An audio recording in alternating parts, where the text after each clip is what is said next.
What's up? This is that Dirty Spoon from the IWC, and we're going to do something a little bit different. I'm going to combine my regular wrestling recap show with my prediction show for WWE's Money in the Bank this Sunday.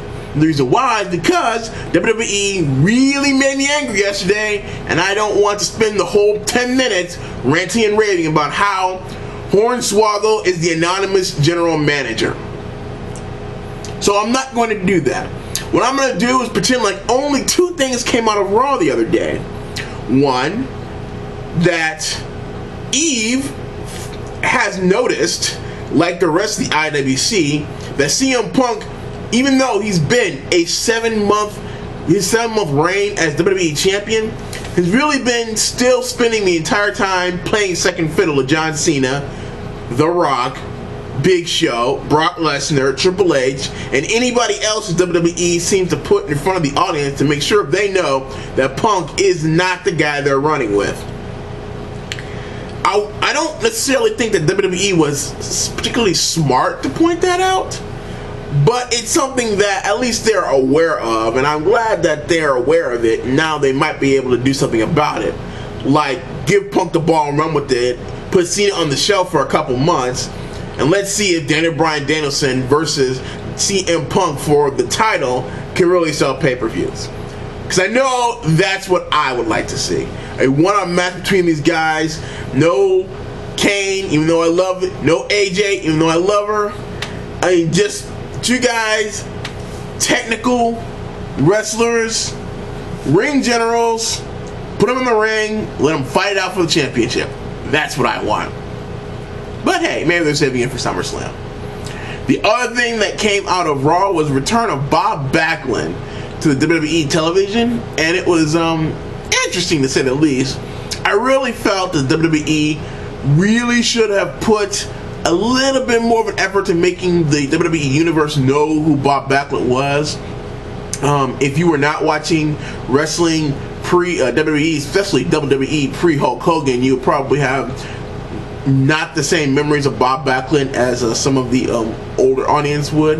And to see him back at his age, still able to wrestle or perform in the ring, let's just say that, because I don't necessarily call that wrestling, but to be able to perform in the ring is really special to see. I gotta say, those people, they saw something great, and I'm glad to see him back, me personally. Anyway, quick TNA Destination X, excellent pay-per-view. If you have an opportunity to watch it, I suggest you do so. I'm gonna go ahead and spoil the best part of the whole pay-per-view was Austin Aries captured the title from Bobby Roode. Bobby Roode is no longer the TNA Heavyweight Champion. I was very surprised. I'm not gonna say I was shocked because I was pulling for Aries all the way, but I'm definitely one of the people who, when I saw that happening, brainbuster, 1, 2, 3. Oh my God, Aries just won the title! Yeah, so I had a little mark out moment on that. And to follow up with that dud the next day on Raw, it's WWE, you're killing me. You are killing me. Anyway, I'll probably go into more detail this weekend if I have the opportunity. It's just that I'm really pressed for time, and yeah, WWE really laid an egg in that episode of Raw, and I'm just begrudgingly going forward to the 1000th episode. And to that effect, I would like to point out that they have a pay-per-view this weekend that they did nothing. Unless you want to see more of AJ, you don't want to order this pay-per-view on Sunday. But Money in the Bank is going to be this Sunday. And let me run down the 5 matches that WWE has actually announced for this pay-per-view on Sunday. First up, we've got the free pre-show thing that they put on YouTube. It's the tag champions Kofi Kingston and R-Truth versus Hunico and Camacho. Notice how I said Hunico and Camacho and not the primetime players? I'm very interested to see where this particular match goes. It sounds like a glorified squash match. Unfortunately, Hunico and Camacho are not an established tag team, nor for a while there. Anyway, R-Truth, Kofi Kingston, next match. We got the SmackDown brand Money in the Bank ladder match. That will be for a World Heavyweight Championship contract. We've got Santino, Christian, Damian Sandow, Tyson Kidd, Tensai, Cody Rhodes, Dolph Ziggler, and Sin Cara. This match is really between Cody Rhodes and Dolph Ziggler. Me personally, I hope Dolph Ziggler wins it.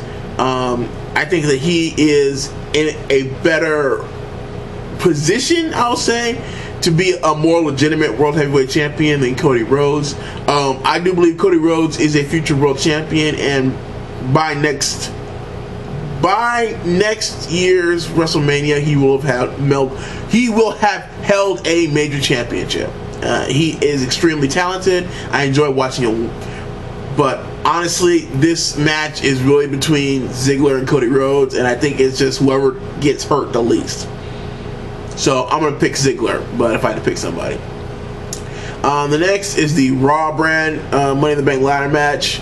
I do not care who wins this match at all. At worst case scenario, Cena wins it, and that means that sometime this year he's going to be champ. Not looking forward to that. Me personally, I hope Big Show wins it and then collects on Daniel Bryan, whom I think will defeat CM Punk. I say that because after what Eve said, they really need to they're positioning Punk to not be the guy in WWE. I do not know why. I think that he just needs to get out of Cena's shadow. The best way to do that is for them to give Cena 2 months off, but they can't do that with SummerSlam coming up in August. So it's obviously not going to happen, which means I think they're going to take the title off CM Punk, put it on Bryan. AJ is going to have a meltdown moment or something. The WWE Championship match is going to be a Daniel Bryan versus CM Punk. It will not be closing the show because it doesn't have John Cena in it. So therefore, I'm going to say that it's going to be, Daniel Bryan's going to win that match.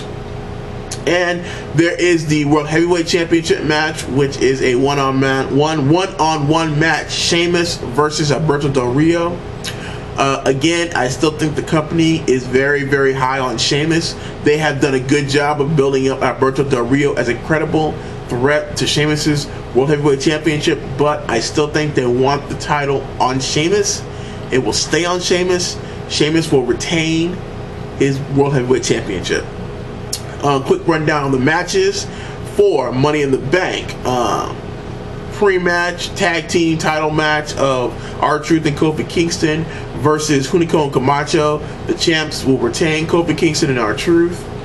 Ziggler wins the SmackDown Money in the Bank ladder match, and John Cena wins the Raw Money in the Bank ladder match. I would like to see Big Show, but I don't think that's going to happen.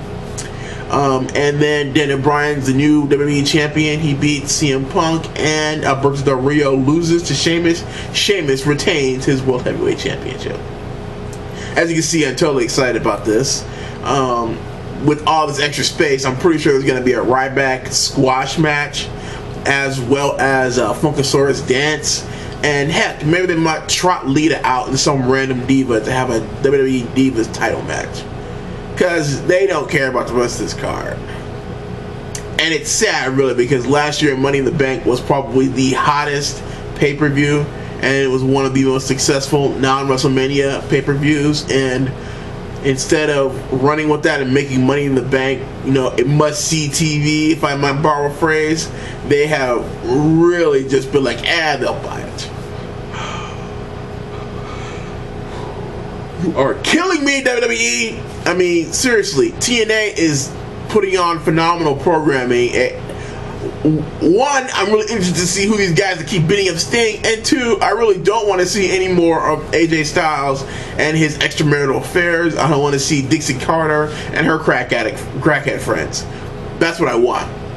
Besides that, everything else in TNA, I like. Things that are going on in WWE, don't like. TNA finally put some great shows together, and DirecTV drops them. They cannot catch a break. Anyway, this has been my weekly recap / Money in the Bank latter Money in the Bank pay-per-view preview show. This has been that from the IWC, signing off.